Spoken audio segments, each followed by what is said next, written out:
Welcome to Grab Overload, and Nvidia has allowed the reviews out for the RTX 5090, and this card is overall going to be the top line card. If you want the top line card, you're going to go get this. Doesn't matter the price. It is what it is, and there's no one else going to compete with it. So whatever Nvidia wants to charge is what they're going to charge. There's nothing anyone can do about it, and that's because there's no competition in the marketplace for it. So I'm not going to even argue the price of this, right? I would have liked to seen more performance out of the card. That's I think a different question or a different something to address. But as to the price of this, it doesn't matter. It's the best card. If you want the best card in the desktop marketplace here for gaming, you're getting the 5090. So now with the price out of the way, let's take a look at something more about the performance side of it. Performance in general, I'd probably put it with everything I've watched and kind of running the numbers there. You're getting about 30-35% average improvement. Now, there were some cases I watched. It was Techless City. I think it was also Hardware Unboxed had one game that the 4090 somehow performed better than the 5090. I'm guessing that's something NVIDIA is going to address and fix. But these are, 1440p this card just handles really well. And then you have 4K. This card is going to be great if you want to play 4K and you want to have, a lot of those higher frame rates. Rasterization does very well over it. And we're not even talking about DLSS 4 or any of the frame gen stuff. I'm just talking strict performance on this card, which I think NVIDIA should focus on more. I get the whole AI thing, everything you can do with DLSS really helps out. But for a card like this, the 5090, you want it to perform everything as, native as possible, right? The card's designed to be the best card. Let's see what it can do, be the best. I get a lower end card if you're trying to get it up into a different resolution or 4K or whatever else. Some of these technologies make a lot of sense. So there is that side to it. But there was some performance as well that was 45, 50%, 55% on some of these games were done in these reviews, and that's really impressive. That's where I would like to see the card more, is in that 45% tile of average improvement gen over gen. So 4090 to the 90 class. And years ago that used to be a more common practice, 50% improvement gen over gen. But as we are, NVIDIA didn't have a new node, so as we get closer to this, where you're trying to get design and squeeze out and power and everything else, you got all these limitations that you have to go through and address. We're getting about a 30 to 35% improvement, which again, you can't really complain. There is no competition here.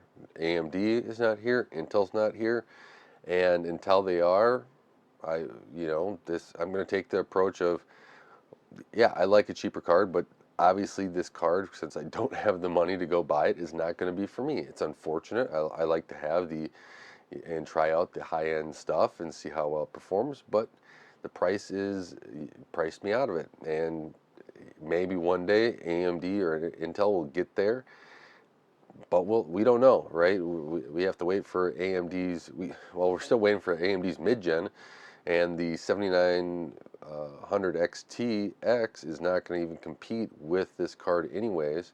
And the rumor is that new gen is going to be slightly underneath that. So if you want the best, take $2,000, spend it on it, and hopefully you're not too much above MSRP like the 4090 was for a significant part of its release. So, that's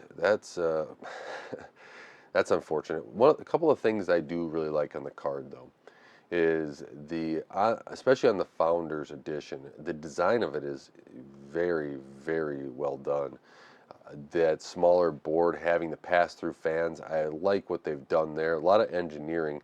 So there's a lot of engineering cost that has gone into this to make this card what it is, right? That small PCB in the middle with two fans on the outside. They did a really nice job of it, and I am impressed with it. I was watching Gamers Nexus take apart the card, and it seems pretty easy to take apart too. So that's kudos to Nvidia to actually getting that done. I hope that partner cards take a look at what they've done as well and innovate on top of it. You know, we're going to see a lot of 4-slot cards. This 4090 Founders Edition is only going to be 2-slot, so that's an impressive. But these 4-slot cards, you could still, you know, have those pass-through designs, and I don't know how all of them are going to look. But then you could also, with those, have something a little bit bigger heatsink to take a lot of heat away.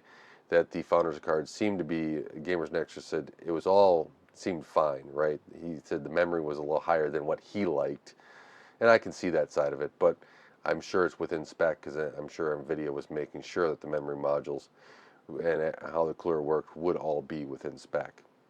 So the another nice thing is it's all DisplayPort 2.1 on there. Good job. They also have some more, you know, next, you know, upgraded encoders, decoders, and they added, I think, one of each on the 59, if I recall correctly.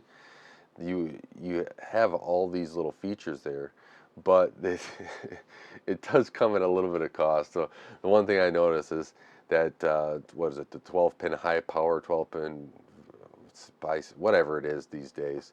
Um, they just should call it the 12-pin power connector, but who knows if it ever becomes simple. That is, you know, they're drawing whatever they can out of that cable. It is going to be the card, as I was thinking, as I'm watching some of these power sides of it. It's just give me the power. We're gonna use it. We have a power budget, and we're gonna use it, and we're gonna make sure that this card runs as it can. So that was quite an interesting. Tech Yes City was going through, and you know, setting the clocks at different areas and seeing the performance curve on there as well as the power usage. And he got it down to about that 2.3 gigahertz, where it seems to be a really sweet spot. If you're going to put this in an ITX build, like he said, that looks to be, and want to, you know, kind of make sure, you know, power, noise, and everything is kind of underneath control. That might be a nice little sweet spot for this card as well. But you know, there's NVIDIA Reflex too on there. You know, I think Reflex 3 is coming out with DLS 4, so I think that's what it is now. Then that's another plus for, I like that stuff where these technologies are helping with latency.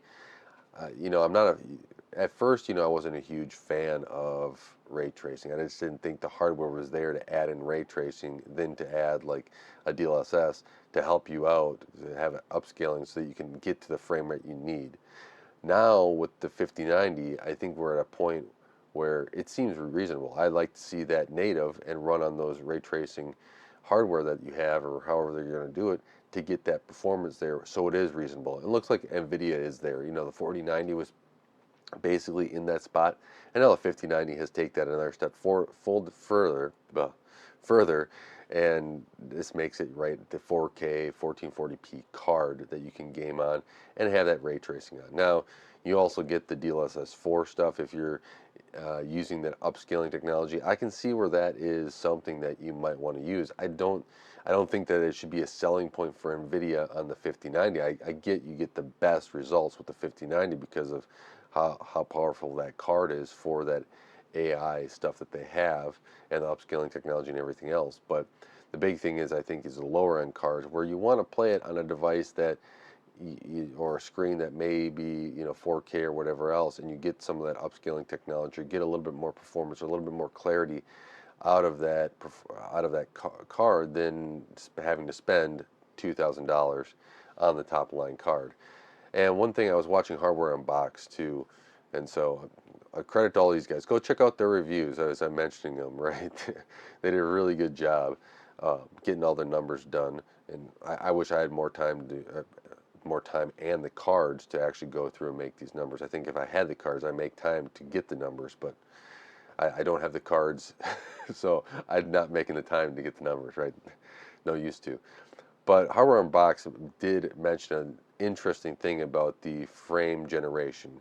I think that this is, I like them to change the name because I don't like that they're calling it like a frame generation, because the original frame that's generated is from the game engine. You're kind of interpolating the frame to get another frame to display. And he had said something which I think that everyone should run with and take. because they said it's a frame rate smoothing technology, and I think that is that's the best way to phrase it. So Hardware Unbox, you guys did a great job over there talking about frame rate smoothing instead of frame rate generating. So you get 4 frames, but you're really just smoothing out those frames, because what's happening is as you're moving the mouse and stuff, the graphics card isn't really interacting and taking that into account, right? That's just the game engine taking into where you're moving your mouse, your keys, you're hitting your keys, etc., stuff like that. Whereas that AI interpolation of that multi-frame gen is not. So that's one thing I want to mention here, which is the frame rate smoothing. Over at Hardware Unbox, give them credit for that, because that was that was spot on exactly how I would have put it. So, you know, overall, right, if I was in the market for a high-end card, right, you have no choice. You have to get this card. And if you're willing to spend $2,000 on it, this is it. 32 gigs of RAM. You have PCI 5.0 official support. You have your HDMI 2.1, DisplayPort 2.1, all on there, and it is the top of the line. You have no choice if you want this card. If you're looking for something, more reasonable, this is not the card for you. But I do not expect that person to be like, you know what, this is I'm just gonna jump up to the next card up. No, you're priced out of it like me. You're not gonna be. I'm not gonna be able to go and just spend 2 grand unless I guess really wanted to, but I just don't. I, the way I'm at, right, the most I've ever spent in a graphics card is $650, and it was even hard for me to pull that trigger because I didn't want to spend over like $500. So that this 5090 would not be for me. But if you're in the market for this type of powerful card, you want the best, you're buying this, no questions asked, because this is what it is. There's nobody else even close to this that's going to come to it, and until AMD or Intel do, there's no reason to. You got a significant jump over the 7900 XTX. I mean, the 4090 was already a jump over that. So let's say you're on a 3090 and now you're willing to upgrade and you want the top of the line, it's the 5090. The 6900 XT, right? You're jumping up now. You want the best, you're going to the 5090. You don't have an option from anybody else. And that's the, I guess, sad part, but great part for Nvidia. So thinking, where I thought Nvidia was going to be on the price, at $2,500, 2,000 isn't so bad, but I can easily see these cards being, scalped for that. So we'll see where that scalping goes. One thing I didn't was looking at all these, right? Looking at the AMD cards in relationship to these NVIDIA ones, and looking at the 4090s, 3090s, 4080s, etc. I'm like, you know what? Let me just take a look at the used market. I expect some of these cars to hit the used market and maybe have a good deal on it. Was then just focusing on the 4090 mostly, and I'm not seeing a great deal here from on eBay at all on these cards yet. They're still selling in that $1,500 range. I saw some get down to about 1,100. You must have hit the perfect time, because now all of them are asking, or prices are around that, 1,600, $1,700 right now. And I thought that they'd be a little bit, come down a little bit in price here than what the MSRP is of that 4090. And I guess I'm wrong there. We'll see as the 5090 gets released what happens. But because I was thinking, well, maybe I pick up a 4090 or 4080 or something, just to try out some of the stuff that they have. I won't get multi-gen, but if I could pick it up on a good deal, I'd be, open to that. I always like testing hardware. I always like playing with it, so that's one of it. So let me know what your thoughts are on the 5090 overall. I just want to give you some of my thoughts on this card, which is, I've kind of came into this where I'm not going to even talk about the price. It's doesn't matter, because there's no competition, and since there's no competition here, Nvidia is going to do whatever they want. And I could say it should be the same price or whatever else. It's when you have competition, you can kind of put it in, and when you're a market leader, me just I don't know. Maybe I'm just done trying to complain about the price here with Nvidia, because really they're in a position where they can just take it to whoever they have right now because there's nothing around. And while it's disappointing, I guess it's more frustrating too because there's just nothing there to kind of, let's say AMD were to come out with a card, or an Intel with a card that was within 5%. We'll go maybe 10 to 5% of the 5090, and they're selling it for 1600. I still think Nvidia would be, doing pretty well at 1900. But let's say that's within the 5%, and Intel decided, or AMD decided to let's take some market share. Let's try to do this. Prices is at 1200, 1000. I think then you have a compelling price where I think Nvidia overpriced it, but you don't have that, and this is where you like to have some competition in the marketplace, so you get some downward pressure on price. So this is where we are. We'll see how the mid-range, the 5080, the 5070 Ti, and 5070 all sit, and then hopefully that 9070 that AMD has will eventually get released here one of these days. So we'll see where all that goes, but I want to thank you guys for watching and supporting Gray Overload. I really do appreciate you guys, everything you've done. Don't forget to like, share, subscribe, hit that bell icon, as it really does help out the channel. And until next time, God bless.